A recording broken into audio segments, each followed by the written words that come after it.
The writers really redeemed themselves with this episode. I'm talking about anything from Lance vs. Diantha to the callbacks of fan favorite characters, all the way to Iris sending her Excadrill. Let's get into the video.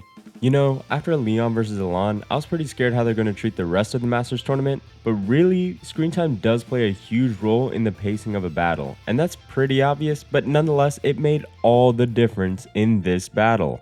Whereas Elan vs. Leon felt super rushed, Lance vs. Diantha felt very organic. After all, it did have literally double the screen time. But okay, maybe I'm jumping ahead of myself. Because before Lance vs. Diantha, we had some crazy character returns. Ritchie from Kanto actually made a return after like 20 years, right? Like the last time we saw this Ash clone was from way back in Johto, with Lugias and Mount Silver, right? And the new art style looks sick on him. Also, Jimmy, Marina, and Vincent make a return to the screen after they debut in The Legend of Thunder.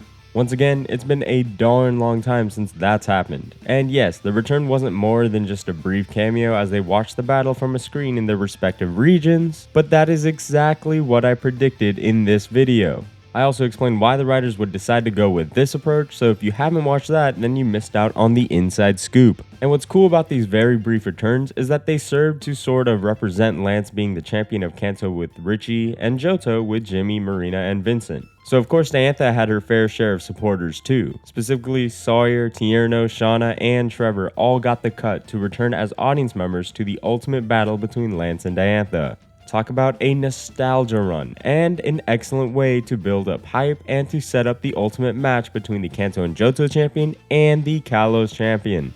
Now, the actual battle, it was great too. I felt like there was somewhat effort in the battle animation, nothing like XYZ of course. But anyways, so maybe the 2-week break did pay off. Also, we did not see any of that one-shot offenses in this battle, except maybe when Hydreigon got one-shot by Mega Gardevoir's Moonblast, which actually makes sense with being a 4-time super effective move.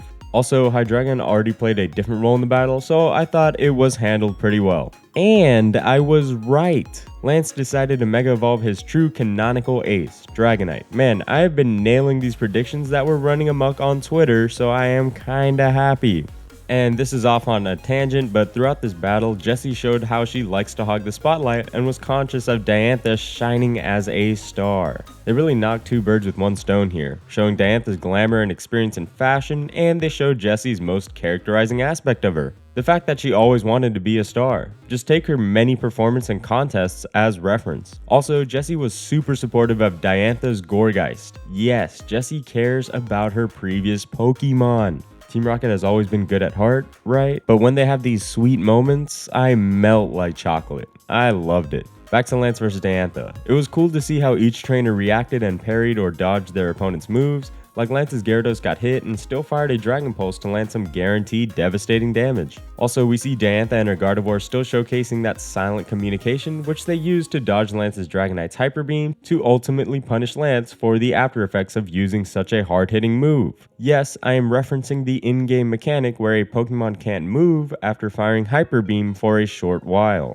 Diantha used this to land the finishing blow on Lance's true ace to ultimately seal the victory and have a seat in the semi-finals. Seriously, this was a great and pretty hype battle, and if you disagree, then you better share why in the comments down below. I respect opinions that are respectful in nature, so don't be shy. Anyways, let's move on to the Journeys episode 117 preview. Also, if you haven't subscribed already, now is your chance. Please consider joining me on growing this channel. To end this video, let's talk about the episode 117 preview. Iris is bringing Excadrill as revealed by the end of the episode. Let's go! Excadrill is arguably her second most important Pokemon, especially for her character, so it deserved to make a comeback.